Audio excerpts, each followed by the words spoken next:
everyone, welcome back to my channel. If you're new here, I'm Alex and this is my channel Frank Fiction, where I talk about books and the book publishing industry.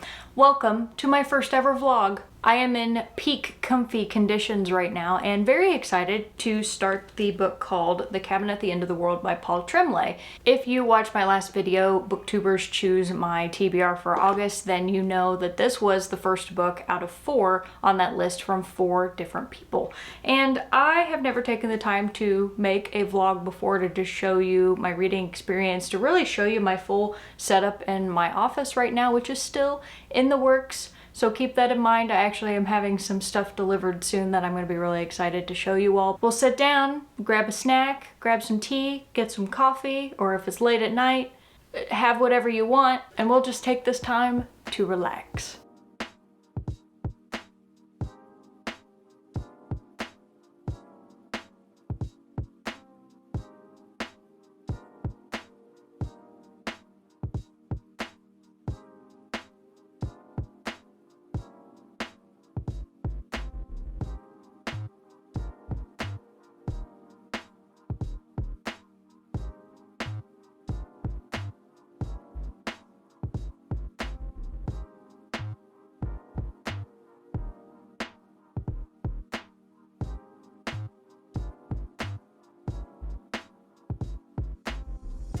Okay, I'm pretty sure I have everything that I need for an optimal reading experience. So, right behind me, I have my chair, I have a very comfy pillow, I have a bottle of water because I'm very bad about staying hydrated.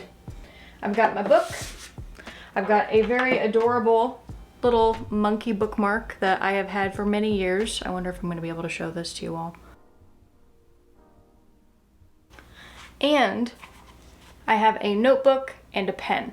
So the main reasons that I am taking notes on paper is not because I want to waste trees, it's because whenever I take notes on my phone, which is predominantly how I take notes about what I'm reading, I have a tendency to get distracted by the notifications that show up and then I don't read half as much as I should. So I'm going to be putting my phone away. It's going to be on the other side of the room, so it would be a hassle to get up and go get it. And I'm hoping to be able to accomplish a nice little chunk of reading here while we sit together. So tell me down in the comments what you're currently reading while you're watching this video. I'd love to hear it.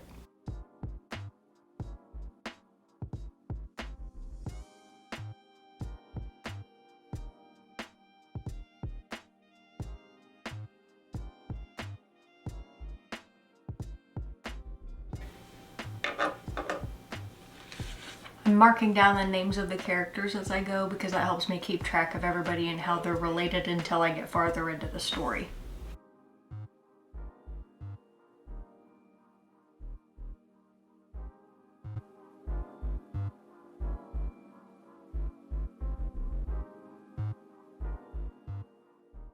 Okay, I know I'm still pretty early into the story, but I do want to say that I'm really enjoying the writing style so far. I also really like Wen as a character. She's the child in the story of the 2 dads, Daddy Eric and Daddy Andrew. I like that there's queer representation in here, and Wen even talks about how everybody at school, you know, has some sort of reaction to her having 2 dads and how she gets sick of people talking about how wonderful it is that she has 2 dads, like everybody's trying to be so accepting, but to her it's just normal life. She also has a cleft lip that she's had multiple surgeries for, and she's about to turn 8 years old, so she's used to people staring at her and kind of giving her pitying looks. But she's an incredibly strong-willed and you can tell very intelligent child. So I think that she's probably going to end up being my favorite character. I always like those kind of like bossy, take charge kids that just know who they are, because I wasn't really like that as a kid. I was very malleable and I thought that I knew who I was, but the truth was I just wanted everybody to like me. Wen is the kind of character that she doesn't really seem to mind whether people like her or not. She just knows who she is. And that's awesome. We've also met Leonard, and I believe he's probably one of the Doomsdayers. If we've already met him, that happened pretty fast. Like, it seems like this story is moving pretty quickly. I ended up watching a little bit more of Kayla's video than what I showed in my video because, of course, I ended up dorking up the audio while she was talking about this, so I had to kind of pick pieces and parts that I hadn't messed up. She said that this book is very, very low plot, which is not what I would expect from this kind of novel, and I would also not expect from a book that was turned into a movie. I'm gonna guess that the movie changes are probably significantly different than whatever is in the book, though I haven't seen it, so I don't know. I have not had any information on what is going to happen in this story. But when she says low plot, I kind of wonder what that means. Like, right now it seems like it's going pretty fast, but does it start to slow down? Does it meander? Does it seem like there's really not a point to reading it? But if that's the case, why would she have put it on her list of favorite books? So even if it's low plot, there has to be something of substance in here. And I do really like the writing, as I said, so whatever's gonna happen, I think I'm in for a ride.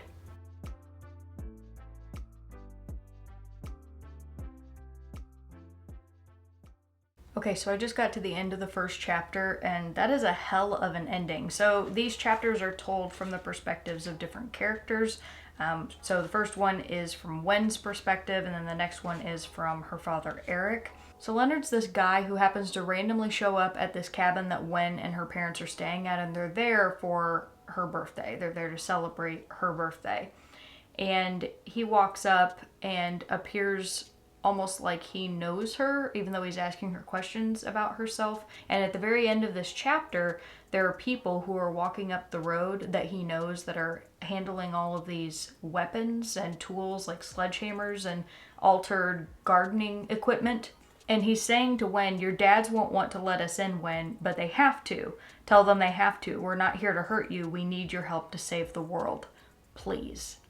Like, she's not even 8 years old. So either they know who she is and who her parents are, and they deliberately were seeking them out, or they happened to stumble across them, which seems at this point less likely, and they're some type of doomsday cult. That's my theory.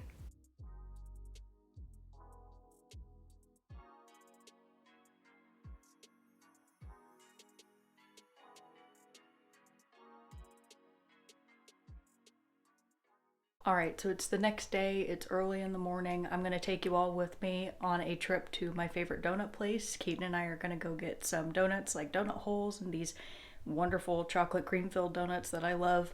And yeah, so let's just go on a trip.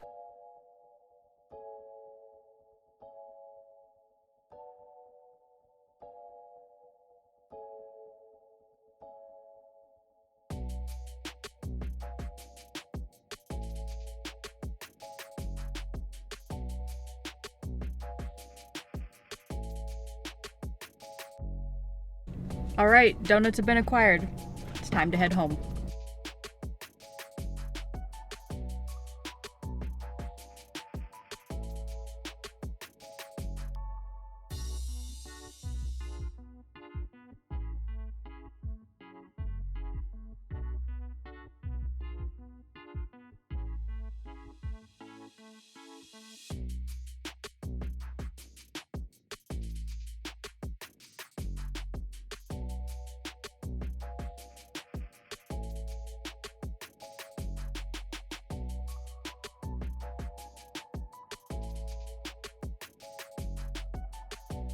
I have to be very careful when I leave to go put my plate away because Barker will drink my coffee if I leave it here. So I have to pick it up and take it with me.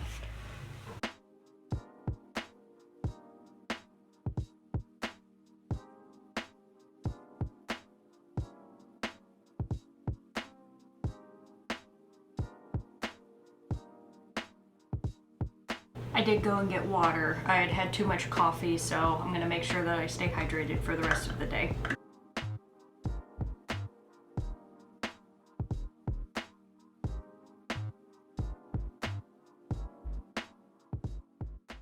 Okay, so just a quick update. I'm 57 pages in of 315. I'm getting the sense that this story is more about the anticipation and the suspense of the home invasion, trying to figure out what exactly these people want and why they're saying that the world is ending and why they need this particular family's help. I also think, based off of what I said before about them looking for this family and seeking them out and coming to this cabin because they knew they would be there, I have a feeling that that's actually the case. I don't think I'm going to know until we truly find out what it is that these people want, which I'm very intrigued by. I really want to know what it is that they want and why they're there. 3 days later. Good morning, all. It's been a few days. I've been extremely busy at work. I successfully hosted an event for 330 people, and I built this new shelf. So I've been too tired to film, but I've also been getting my reading in. I have been taking the time to read as much as I possibly can, fighting off the exhaustion. So I come to you in the early morning light when it's soft outside and the birds are chirping, and I don't like this book.